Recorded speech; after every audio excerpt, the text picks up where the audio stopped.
Welcome back, everyone. If you've ever wanted to create slick, interactive navigation in your Power BI reports, maybe something a little more dynamic than a string of tabs, then you're in the right place. Today, I'll walk you through how to set up clickable links between report pages using bookmarks and buttons. By the end of this tutorial, you'll know exactly how to create seamless, user-friendly pathways within your Power BI reports, making your dashboards more intuitive and professional. Let's jump straight in. The first thing you'll want to do is set up two report pages. Think of these like slides in a presentation. Each one delivers a different piece of your story.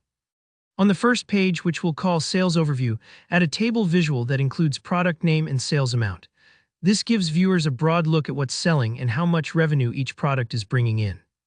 You want this overview to be clear and inviting, a solid launching point for deeper dives. Next, look just below your report page tabs and click the plus button. This adds a new page. Go ahead and rename it Product Details. This second page acts as a drill down, providing more granular info for when someone wants to see the specifics. You can add the same table as before or mix in other visuals, maybe a breakdown by region, a trend line, or any detail you want to highlight. The key idea here is that your first page is the summary, and this new page is where the viewer gets to really dig in. Now let's set up the magic that ties these pages together, bookmarks. Switch to the Product Details page, then go up to the View tab and open the Bookmarks pane. With Product Details visible, click Add to create a new bookmark and then rename it Product Details. A quick tip here, in the bookmark options, ensure that Data, Display, and Current Page are all selected. This ensures that whatever filters, slicers, or visuals are visible in your current state will be captured and accurately restored when someone uses the bookmark to jump here. Bookmarks are basically like time machines. They take a snapshot of your page at an exact moment. With your bookmarks ready, let's create a button to act as our link. On the Sales Overview page, go to Insert, then Buttons, then choose Blank. After it pops onto the report, resize and move it to a spot that makes sense, perhaps near the table. You can style it however you like, maybe add text or an icon on top to show it's clickable. With that button selected, look in the Visualizations pane for the Action section. Turn Action on, set the type to Bookmark, and then pick Product Details from the dropdown. What we've done here is wire the button to the bookmark, so whenever it's clicked, it'll seamlessly take viewers to the Details page. It's time to test things out.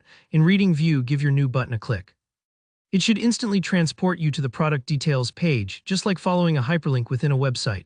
And remember, if you want to offer even smoother navigation, you can add as many buttons and bookmarks as makes sense for your report. Imagine creating a whole custom menu or even mimicking the experience of a mobile app. For maximum usability, you might want to add a back button. To do this, head to your Product Details page, insert another blank button, and set its action to a bookmark that takes you back to Sales Overview. Just make sure you've created a bookmark for that page too. This gives your viewers a way to travel back and forth as they explore. A few key things to keep in mind. Bookmarks don't just capture which page you're on, they also remember the exact state of visuals, filters, and slicers, making them perfect for creating interactive experiences. And you're not limited to bland rectangles. Your navigation buttons can be text, images, or even fun shapes. It's a powerful way to add a polished touch without having to use drill-through features. So there you have it, a quick and effective way to elevate your Power BI reports with interactive, clickable navigation. If you found this guide helpful, go ahead and hit that like button, and let me know in the comments if you have any questions or ideas for future tutorials. Don't forget to subscribe so you never miss a tip on creating smarter reports. Thanks so much for watching, and I'll see you next time.